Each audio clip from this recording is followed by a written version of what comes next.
I want to preach this morning from the subject, the birth of a new nation. And I would like to use as a basis for our thinking together a story that has long since been stenciled on the mental sheets of succeeding generations. It is a story of the Exodus, the story of the flight of the Hebrew people from the bondage of Egypt through the wilderness and finally to the promised land. It's a beautiful story. I had the privilege the other night of seeing the story in movie terms in New York City, entitled The Ten Commandments. And I came to see it in all of its beauty. The struggle of Moses, the struggle of his devoted followers as they sought to get out of Egypt, as they finally moved on to the wilderness and toward the promised land. This is something of the story of every people struggling for freedom. It is the first story of man's explicit quest for freedom. And it demonstrates the stages that seem to inevitably follow in the quest for freedom. Prior to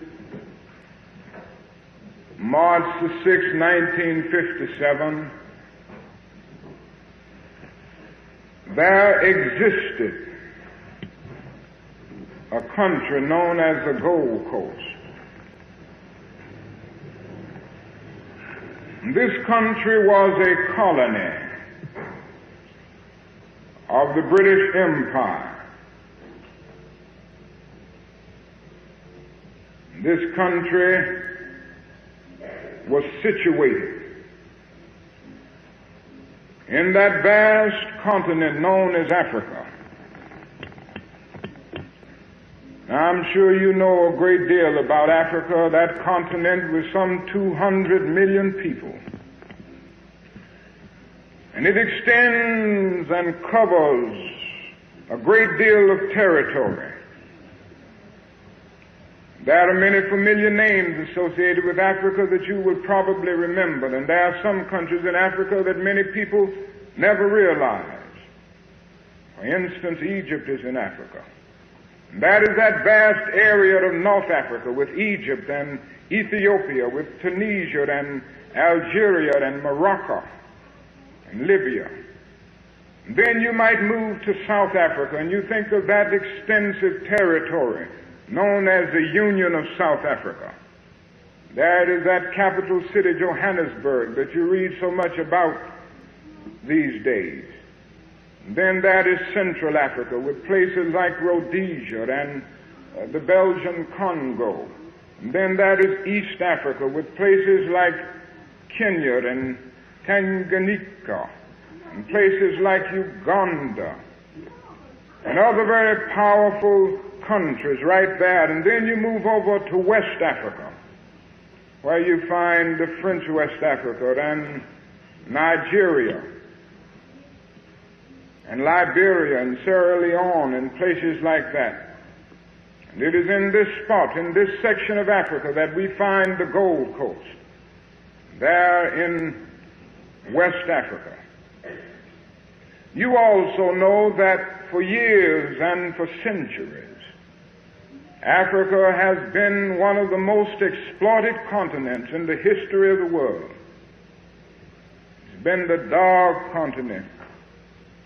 It's been the continent that has suffered all of the pain and the affliction that could be mustered up by other nations.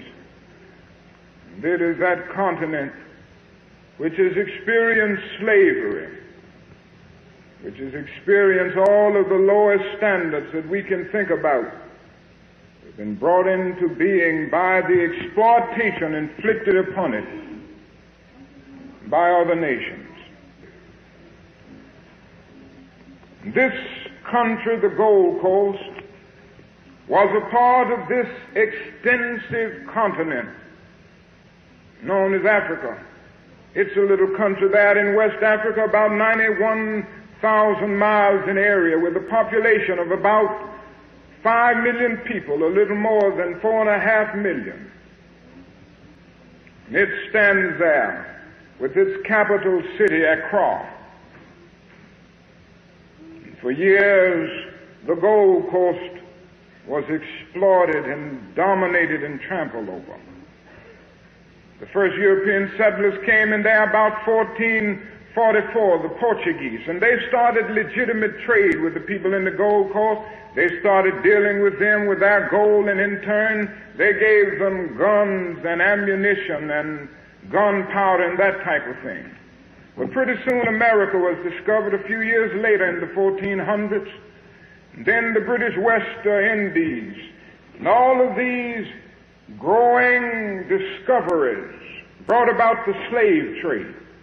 You remember it started in America in 1619. There was a big scramble for power in Africa. With the growth of the slave trade, there came into Africa, into the Gold Coast in particular, not only the Portuguese, but also the Swedes and the Danes and the Dutch and the British.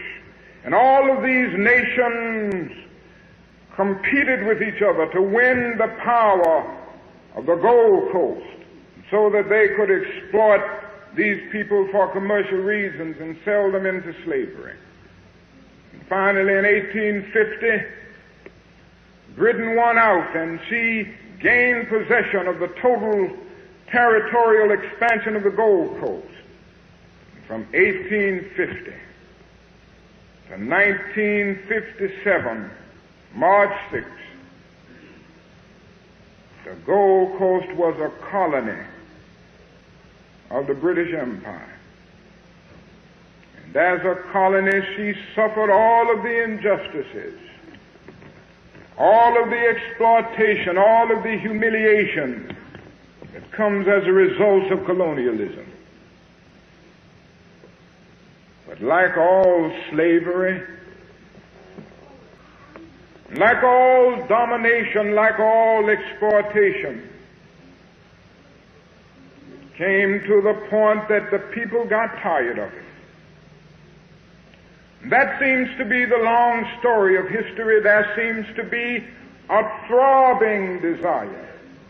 There seems to be an internal desire for freedom within the soul of every man. And it's there. It might not break forth in the beginning, but eventually it breaks out. For men realize that freedom is something basic. And to rob a man of his freedom is to take from him the essential basis of his manhood.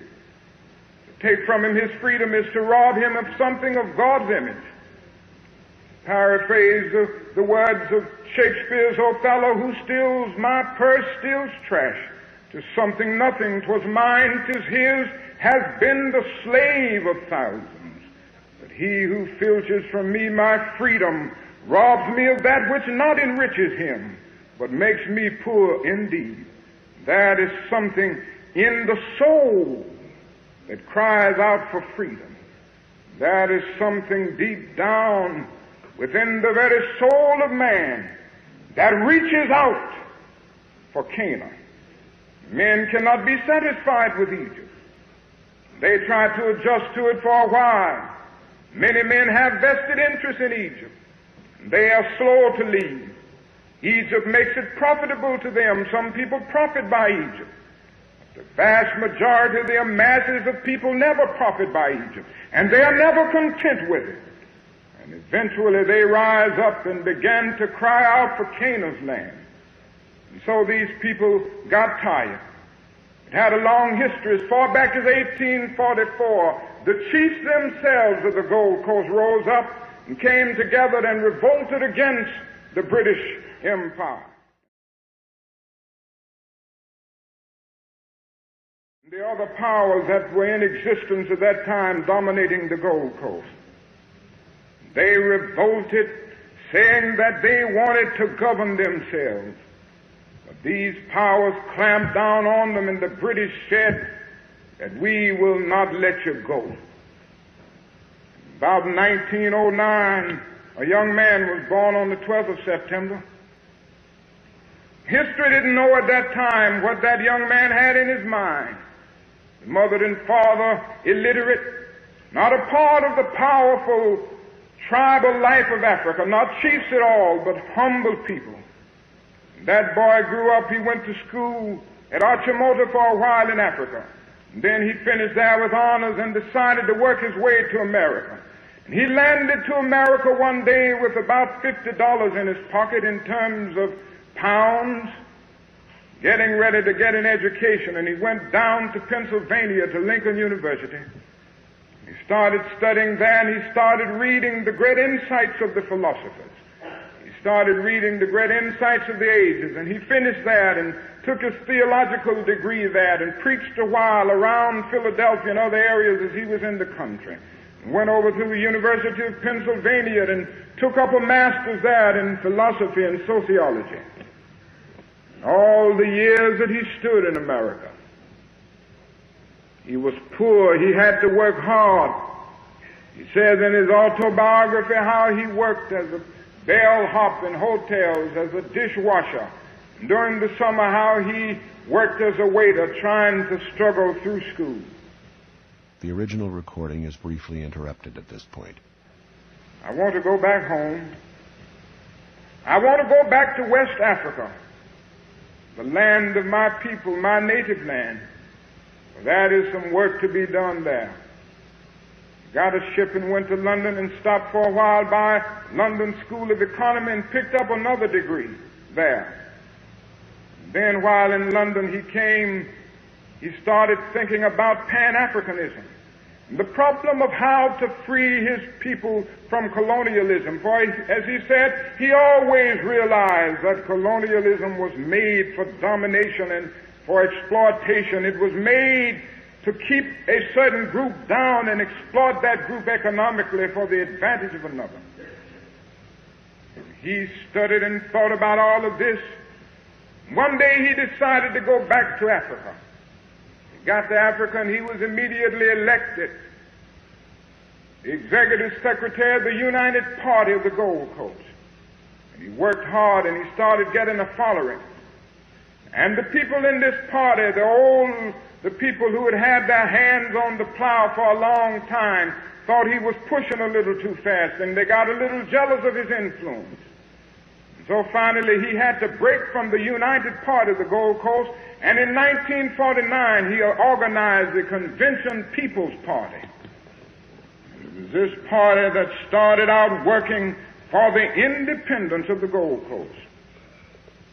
He started out in a humble way, urging his people to unite for freedom, and urging the officials of the British Empire to give them freedom. They were slow to respond, but the masses of people were with him, and they had united, become the most powerful and influential party that had ever been organized in that section of Africa. He started writing, and his companions with him, and many of them started writing so much that the officials got afraid and they put them in jail, and Nkrumah himself was finally placed in jail for several years because he was a seditious man. He was an agitator. He was imprisoned on the basis of sedition. He was placed there to stay in prison for many years, but he had inspired some people outside of prison. They got together just a few months after he had been in prison and elected him the prime minister while he was in prison. For a while, the British officials tried to keep him there. And Bedimer says one of his close associates, the Minister of Finance, Mr. Bedimer, said that night the people were getting ready to go down to the jail and get him out. But Bedimer said, this isn't the way. We can't do it like this. Violence will break out and we will defeat our purpose. The British Empire saw that they had better let him out. And in a few hours, Kwame Nkrumah was out of jail, the Prime Minister of the Gold Coast. He was placed there for 15 years, but he only served 8 or 9 months. And now he comes out, the Prime Minister of the Gold Coast. And this was the struggling that had been going on for years. Was now coming to the point that this little nation was moving toward its independence. And then came the continual agitation, the continual resistance, so that the British Empire saw that it could no longer rule the Gold Coast. And they agreed that on the 6th of March, 1957, they would release this nation. This nation would no longer be a colony of the British Empire. That this nation would be a sovereign nation within the British Commonwealth. And all of this was because of the persistent protest, the continual agitation on the part of Prime Minister Kwame Nkrumah and the other leaders who worked along with him and the masses of people who were willing to follow. So that day finally came. It was a great day. The week ahead was a great week. They had been preparing for this day for many years, and now it was here. People coming in from all over the world. They had started getting in by the 2nd of March. 70 nations represented to come to say to this new nation, we greet you. And we give you our moral support. We hope for you God's guidance as you move now into the realm of independence. From America itself, more than 100 persons, the press, the diplomatic guests, and the Prime Minister's guests. Oh, it was a beautiful experience to see some of the leading persons on the scene of civil rights in America on hand to say greetings to you as this new nation was born. Look over. To my right is Adam Powell. To my left is Charles Diggs. To my right again is Ralph Bunche. To the other side is Her Majesty's First Minister of Jamaica, Manning, Ambassador Jones of Liberia. All of these people from America, Mordecai Johnson, Horace Mann Bond, all of these people just going over to say we want to greet you, and we want you to know that you have our moral support as you grow. Then you look out and see the Vice President of the United States. You see A. Philip Randolph. You see all of the people who have stood in the forefront of the struggle for civil rights over the years, coming over to Africa to say we bid you Godspeed. This was a great day, not only for Nkrumah, but for the whole of the Gold Coast. There then came Tuesday, December the 5th. Many events leading up to it. That night, we walked into the closing of Parliament, the closing of the old Parliament, which was presided over by the British Empire, the old Parliament which designated colonialism and imperialism. Now that Parliament is closing. That was a great sight and a great picture and a great scene. We sat there that night, just about 500 able to get in there. People, thousands and thousands of people waiting outside. just about 500 in there, and we were fortunate enough to be sitting there at that moment as guests of the Prime Minister. And at that hour, we noticed Prime Minister Nkrumah walking in with all of his ministers, with the justices of the Supreme Court of the Gold Coast, with all of the people of the Convention People's Party, the leaders of that party. And Nkrumah came up to make his closing speech to the old Gold Coast. It was something old now passing away. The thing that impressed me more than anything else that night was the fact that when Nkrumah walked in, and his other ministers who had been in prison with him, they didn't come in with the crowns and all of the garments of kings, but they walked in with prison caps and the coats that they had lived with for all of the months that they had been in prison. And Nkrumah stood up and made his closing speech to Parliament with the little cap that he wore in prison for several months and the coat that he wore in prison for several months, and all of his ministers round about him. That was a great hour. An old Parliament passing away. And then at 12 o'clock that night we walked out. As we walked out, we noticed all over the polo grounds almost 500,000 people. They had waited for this hour and this moment for years. As we walked out of the door and looked at that beautiful building, we looked up to the top of it. There was a little flag that had been flowing around the skies for many years. It was the Union Jack flag of the Gold Coast, the British flag, you see. But at 12 o'clock that night, we saw a little flag coming down. And another flag went up. The old Union Jack flag came down, and the new flag of Ghana went up. This was a new nation now. A new nation being born, and when Prime Minister Nkrumah stood up before his people out in the polo ground and said, we are no longer a British colony, but we are the free, sovereign people.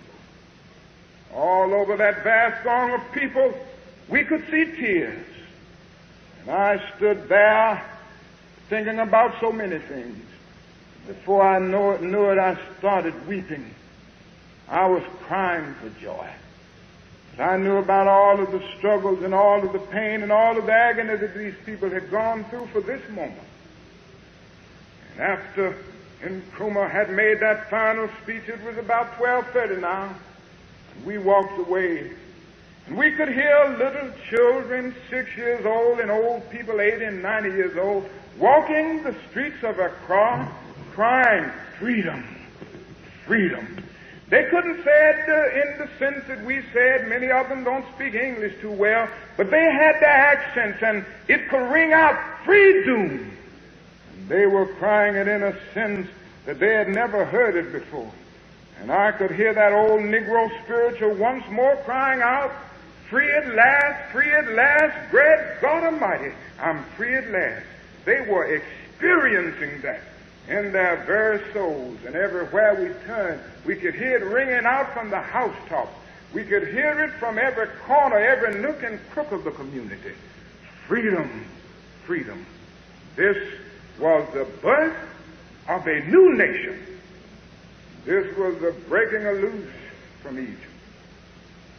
Wednesday morning, the official opening of Parliament was held. There again we were able to get on the inside. There Nkrumah made his new speech. As now the Prime Minister of the Gold Coast with no superior, with all of the power that Macmillan of England has, with all of the power the Nehru of India has, now a free nation, now the Prime Minister of a sovereign nation. The Duchess of Kent walked in. The Duchess of Kent, who represented the Queen of England, no longer had authority now. She was just a passing visitor now. The night before, she was the official leader and spokesman for the Queen, thereby the power behind the throne of the Gold Coast. But now it's Ghana. It's a new nation now. And she's just an official visitor like M.L. King and Ralph Bunche and Coretta King and everybody else, because this is a new nation. A new Ghana has come into being. And now in Nkrumah stands the leader of that great nation. And when he drives out, the people standing around the streets of the city, after Parliament is open, cry out, "All hail Nkrumah." The name of Nkrumah crowning around the whole city, everybody crying this name because they knew he had suffered for them, he had sacrificed for them, he'd gone to jail for them. This was the birth of a new nation. Free at last! Free at last! Thank God Almighty! This nation was now out of Egypt and had crossed the Red Sea. Now it will confront its wilderness. Like any breaking loose from Egypt, that is a wilderness ahead. That is a problem of adjustment. Nkrumah realizes that. That is always this wilderness standing before you. For instance, it's a one-crop country, cocoa mainly. 60% of the cocoa of the world comes from the Gold Coast or from Ghana. In order to make the economic system more stable, it would be necessary to industrialize. Cocoa is too fluctuating to base a whole economy on that. So that is the necessity of industrializing. Nkrumah said to me that one of the first things that he will do is to work toward industrialization. And also he plans to work toward the whole problem of increasing the cultural standards of the community. Still, 90% of the people are illiterate. And it is necessary to lift the whole cultural standard of the community in order to make it possible to stand up in the free world. Yes, there is the wilderness ahead. Oh, it is my hope that even people from America will go to Africa as immigrants, right back to the Gold Coast, and lend their technical assistance. For that is great need, and there are rich opportunities there. Right now is the time that American Negroes should lend that technical assistance to a growing new nation. I was very happy to see already people who have moved in and making good. The son of the late president of Bennett College, Dr. Jones, is there, who started an insurance company and making good, going to the top. A doctor from Brooklyn, New York, had just come in that week, and his wife is also a dentist, and they are living there now, going in there and working, and the people love them. There will be hundreds and thousands of people, I'm sure, going over to make for the growth of this new nation. And Nkrumah made it very clear to me that he would welcome any persons coming there as immigrants and to live there. I don't think that because they have 5 million people, the nation can't grow, that that's a small nation to be overlooked. But never forget the fact that when America was born in 1776, when it received its independence from the British Empire, there were less than 4 million people in America, and today it's more than 160 million. So never underestimate a people because it's small now. America was smaller than Ghana when it was born. That is a great day ahead. The future is on its side. It's going now through the wilderness, but the promised land is ahead. Now I want to take just a few more minutes as I close to say 3 or 4 things that this reminds us of, and things that it says to us, things that we must never forget as we ourselves find ourselves breaking loose from an evil Egypt, trying to move through the wilderness toward the promised land of cultural integration. Ghana has something to say to us. It says to us first that the oppressor never voluntarily gives freedom to the oppressed. You have to work for it. And if Nkrumah and the people of the Gold Coast had not stood up persistently, revolting against the system, it would still be a colony of the British Empire. Freedom is never given to anybody, for the oppressor has you in domination because he plans to keep you there, and he never voluntarily gives it up. That is where the strong resistance comes. Privileged classes never give up their privileges without strong resistance. So don't go out this morning with any illusion. Don't go back into your homes and around Montgomery thinking that the Montgomery City Commission and that all of the forces in the leadership of the South will eventually work out this thing for Negroes. It's going to work out. It's going to roll in on the wheels of inevitability. If we wait for it to work itself out, it will never be worked out. Freedom only comes through persistent revolt, through persistent agitation, through persistently rising up against the system of evil. The bus protest is just the beginning. Buses are integrated in Montgomery, but that is just the beginning. And don't sit down and do nothing now because the buses are integrated. Because if you stop now, we will be in the dungeons of segregation and discrimination for another 100 years. And our children and our children's children will suffer all of the bondage that we have lived under for years. It never comes voluntarily. We've got to keep on keeping on in order to gain freedom. It never comes like that. It would be fortunate if the people in power had sense enough to go on and give up, but they don't do it like that. It is not done voluntarily, but it is done through the pressure that comes about from people who are oppressed. If there had not been a Gandhi in India with all of his noble followers, India would have never been free. If there had not been an Nkrumah and his followers in Ghana, Ghana would still be a British colony. If there had not been abolitionists in America, both Negro and white, we might still stand today in the dungeons of slavery. It's been because there have been in every period, there are always those people in every period of human history who don't mind getting their necks cut off, who don't mind being persecuted and discriminated and kicked about, because they know that freedom is never given out, but it comes through the persistent and the continual agitation and revolt on the part of those who are caught in the system. Garner teaches us that. It says to us another thing. It reminds us of the fact that a nation or a people can break or loose from oppression without violence. Nkrumah says in the first 2 pages of his autobiography, which was published on the 6th of March, a great book which you ought to read. He said that he had studied the social systems of social philosophers. He started studying the life of Gandhi and his techniques. And he said that in the beginning he could not see how they could ever get loose from colonialism without armed revolt, without armies and ammunition rising up.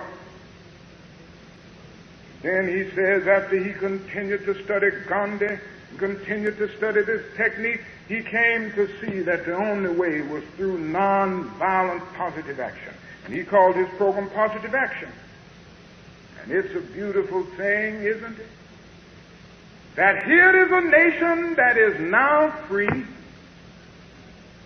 it is free without rising up with arm and with ammunition. It is free through non-violent means. Because of that, the British Empire will not have the bitterness for Ghana that she has for China, so to speak.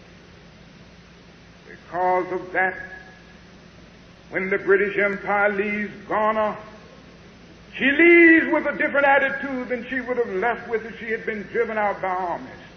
We've got to revolt in such a way that after revolt is over, we can live with people as our brothers and our sisters. Our aim must never be to defeat them or humiliate them. On the night of the state ball, standing up talking with some people, Mordecai Johnson called my attention to the fact that Prime Minister Kwame Nkrumah was there dancing with the Duchess of Kent. I said, isn't this something? Here it is, the once serf, the once slave, now dancing with the Lord on an equal plane. And that is done because that is no bitterness. these two nations will be able to live together and work together because the breaking of loose was through nonviolence and not through violence. The aftermath of nonviolence is the creation of the beloved community. The aftermath of nonviolence is redemption.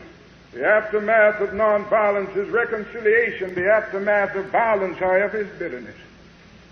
And this is the thing I'm concerned about.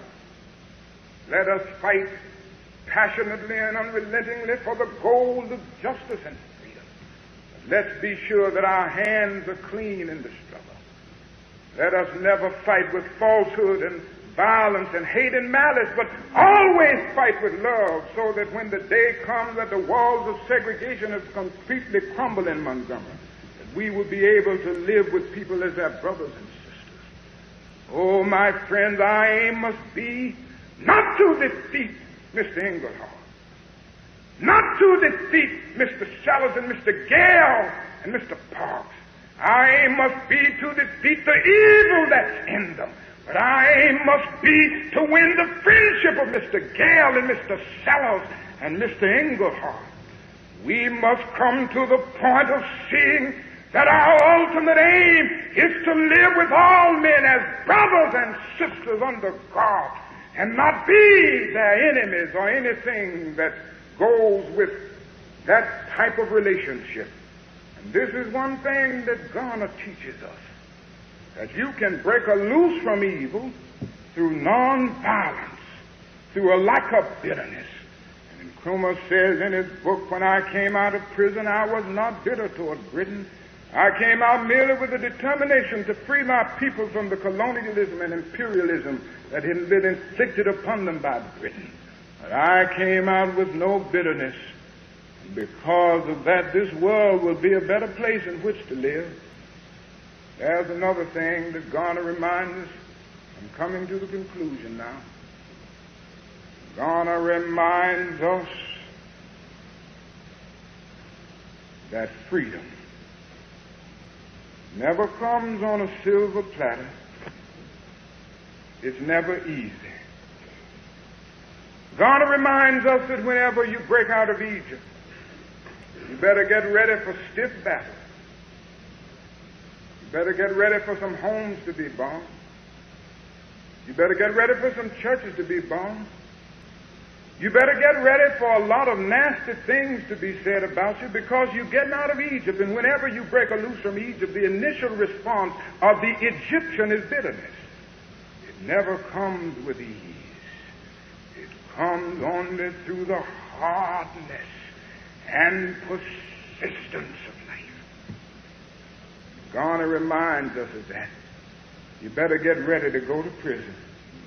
When I looked out and saw the Prime Minister there with his prison cap on that night, that reminded me of that fact. That freedom never comes easy. It comes through hard labor, and it comes through toil. It comes through hours of despair and disappointment. That's the way it goes. That is no crown without a cross. I wish we could get to Easter without going to Good Friday, but history tells us that we got to go by Good Friday before we can get to Easter.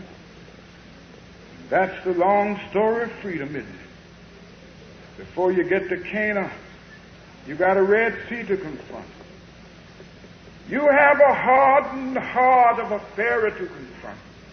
You have the prodigious hilltops of evil in the wilderness to confront. And even when you get up to the promised land, you have giants in the land. The beautiful thing about it is that there are few people who've been over in the land. They have spied enough to say, even though the giants are there, we can possess the land, because we got the internal fiber to stand up amid anything that we have to face. The road to freedom is a difficult, hard road. It always makes for temporary setbacks. And those people who tell you today that there's more tension in Montgomery than there's ever been are telling you right.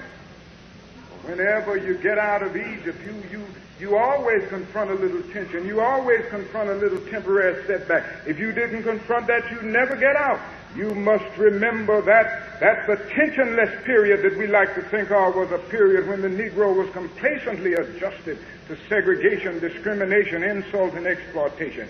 And the period of tension is the period when the Negro has decided to rise up and break loose from that.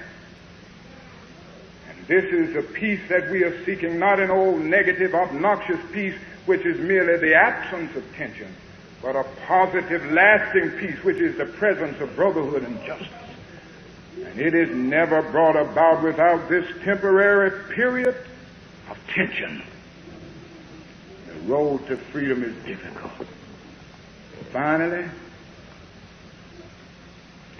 Garner tells us that the forces of the universe are on the side of justice. That's what it tells us now.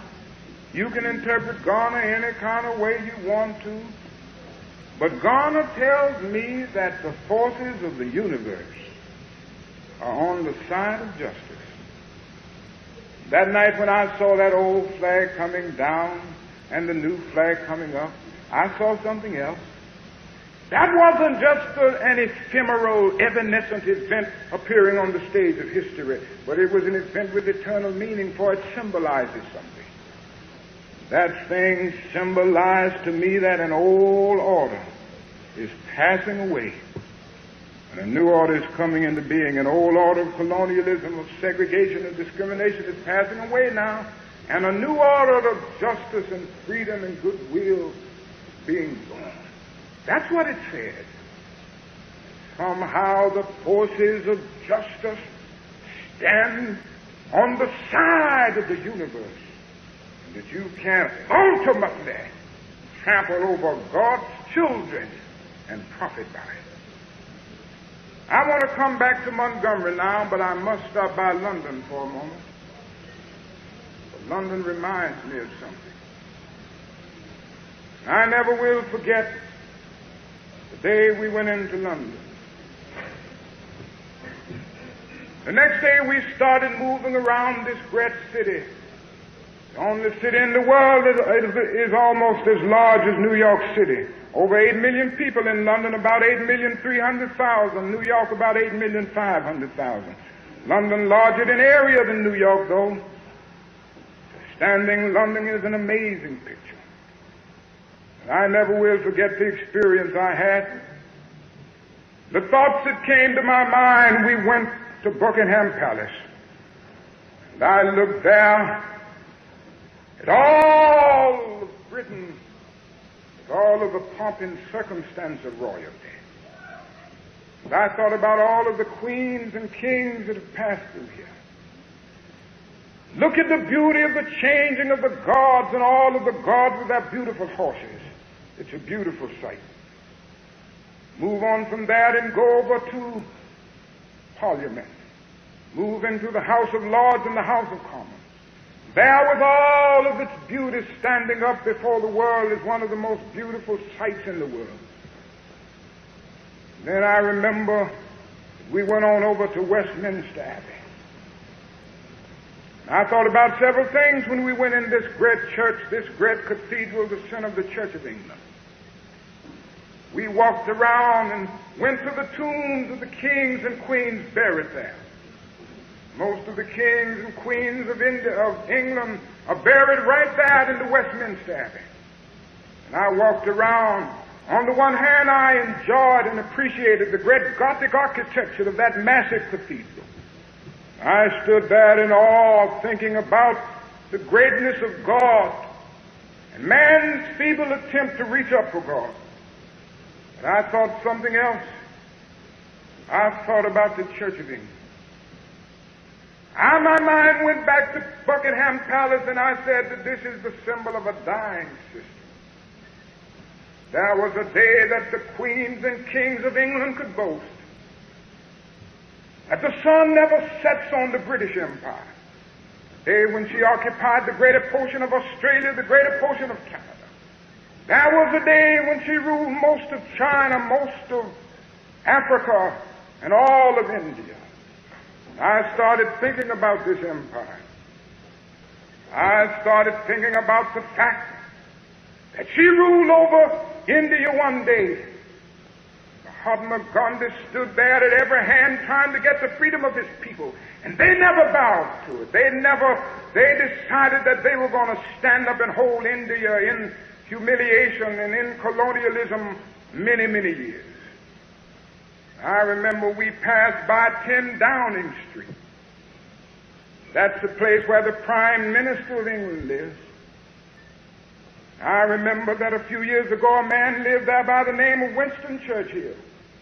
One day he stood up before the world and said, "I did not become His Majesty's first minister to preside over the liquidation of the British Empire." I thought about the fact that a few weeks ago a man by the name of Anthony Eden lived there. And out of all of his knowledge of the Middle East, he decided to rise up and march his armies with the forces of Israel and France into Egypt. And there they confronted their doom because they were revolting against world opinion. Egypt, a little country. Egypt, a country with no military power. They could have easily defeated Egypt, but they did not realize that they were fighting more than Egypt. They were attacking world opinion.